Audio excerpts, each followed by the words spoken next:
Jamen, jeg vil så have vist en lille smule, eller faktisk det hele, af mit hardware til computeren. Først så har vi lige mit HD 4870 1 GB grafikkort fra Force 3D, tror jeg mærket hedder det jeg købte brugt for 800 kroner. Det virker fint, så ja, det klager jeg ikke over. Det er billigt. Så har jeg mine to Hitachi disks, der er 160 GB harddisks her. De bliver snart skiftet ud med nogle Samsung Spinpoint F1, fordi de er ikke så satans gode, dem jeg har her. Og der er heller ikke så meget plads der på, så det er begrænset, hvad jeg kan have på min computer. Heroppe, der har jeg så mit Pioneer DVD-drev. DVD-brænderdrev. Hvad fanden hedder sådan et? Ja, du nu. Men det er der i hvert fald, og det virker. Og her lige bagfra os. Det var lidt ulækkert.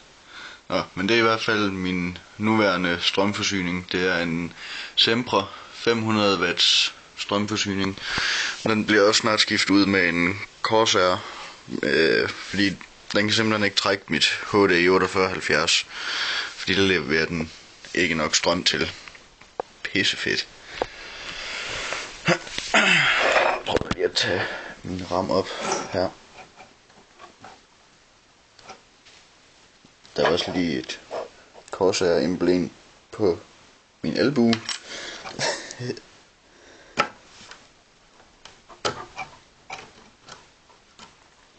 Men som I kan se, Kingston HyperX 4 GB, 2 GB per RAM-klods, og de fungerer også rigtig fint. Jeg har ikke haft nogen problemer med dem so far. Men jeg har godt nok hørt om nogen, der har haft lidt problemer med dem, når de har overklokket, men det er så ikke noget, jeg gør det helt store i, så det er ikke et problem for mig endnu i hvert fald. Men nu må vi se, det kan være, det bliver. Her har vi så min CPU. Det er en AMD Phenom X4 9850 Black Edition med åbne multipliers, så den skulle være nemmere at overclock. Men jeg tror det er ikke helt. Men jeg har ikke så meget forstand på det, så fuck it. Og den sidder så selvfølgelig i mit bundkort, som er et Asus M3A HDMI. Og jeg har haft lidt problemer med det, da jeg havde det i mit gamle kabinet. Det står derovre, gamle lort. Når jeg slog strømmen fra, så fuckede det fuldstændig op og ville ikke starte computeren eller noget som helst, fordi at den ikke kunne finde datoen og tidspunktet, og jeg kunne ikke gå ind og rette i det. Så der sad jeg nogle gange og kæmpede i 2-3 timer for at få det op at køre igen. Og det er det jo så holdt op med, efter jeg har fået nyt kabinet, så det er bare skønt. Jamen jeg tror sådan set, det var alt mit hardware. Nu kan vi lige se på kabinettet. Det er et A+ case twin engine med 250 mm fans. Den ene, den er der i fronten, og den anden, den er i siden, som jeg ikke lige ved, hvor jeg er henne lige nu. Jo, den står lige der. Og der var den anden 250 mm fan. Så som I kan se, så har jeg fået lavet et custom paint job. Hvad hedder det? Ja, tror jeg. På kabinettet. Det er lavet af min onkel. Og det er jeg ret glad for. Jeg synes selv, det er ret fedt. Men det er jo så op til den enkelte, hvad han synes. Eller hvad man synes. Lige få. Sådan. Der har jeg også set fronten. Og så der har jeg min AMD stock cooler, den der fulgte med min Phenom. Så blev den malet over med noget blå UV-maling. Nok ikke lige det smarteste, der har gjort, men det er altid nemt at være bagklog. Ganske fine køler egentlig, men den kan ikke helt holde de temperaturer, jeg gerne vil have. Så jeg får en Thermaltake Blue Orb her i morgen. Tirsdag den... Ja, hvad dato er det? 24. tror jeg. I 3. Det glæder jeg mig sådan rimelig meget til at prøve at få op og køre. Jeg har jo så selvfølgelig også nogle fans inde i kassen. Kabinettet hedder det.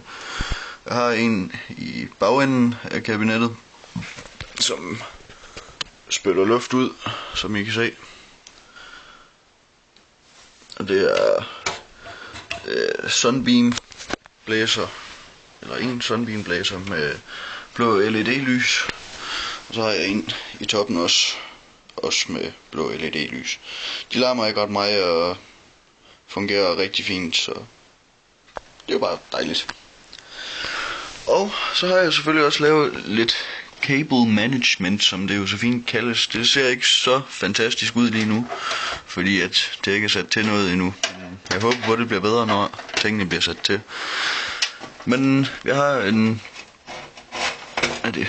Nå, det er det der. Ja. Jeg har en 4-pin Molex til at gå hernede under. Og så igen hernede under, det kan man så nok ikke se. Jo, man kan lige svagt ane dem. Til harddiskene, så de får noget strøm. Dem har jeg så valgt at trække over bag den her bjælk, for at skjule dem bedst muligt. Der er ikke så mange muligheder for cable management i det kabinet her, desværre. Og så min 24-pins ATX. Den kommer desværre bare til at køre ned af her, fordi ellers så kan den ikke nå. Håber jeg også, det bliver lavet om med den nye strømforsyning, at kablerne de er lidt længere. Det har været rart. Og så har jeg min 4-pin ATX her. Kommer ud igennem det hul der. Også for at skjule det bedst muligt selvfølgelig. Den skal jo så sidde i bundkortet for at give strøm til PSU'en. Så har jeg 2x 4-pin Molex her, som går videre til en 6-pin ATX til grafikkortet. Og den kommer ligeledes ud af hullet deroppe. Så har jeg en 6-pin Molex også her. Den kommer desværre også bare til at hænge direkte ind i kabinettet, direkte fra strømforsyningen. Også igen, fordi kablet simpelthen ikke er langt nok til, at jeg kan trække det om bagved og skjule det. Det er noget træls, men som sagt så håber jeg, at det bliver lavet om med den nye strømforsyning, jeg får. Jeg bestiller den første. Ja, yeah, det var vel sådan set det. Nej, som I nok kunne se, så er der ingen, bracket, sådan en, holder, ophæng til køleren på bundkortet, men det er jo så simpelthen fordi jeg har taget den af, fordi den bliver skiftet i morgen med en Thermaltake Blue Orb 120 mm blæser hele svineriet, som jeg som sagt glæder mig lidt til at komme til at prøve, se hvor meget den larmer, fordi stokkugleren den larmer rimelig meget. Ja, det var vist det. Kan I hygge jer?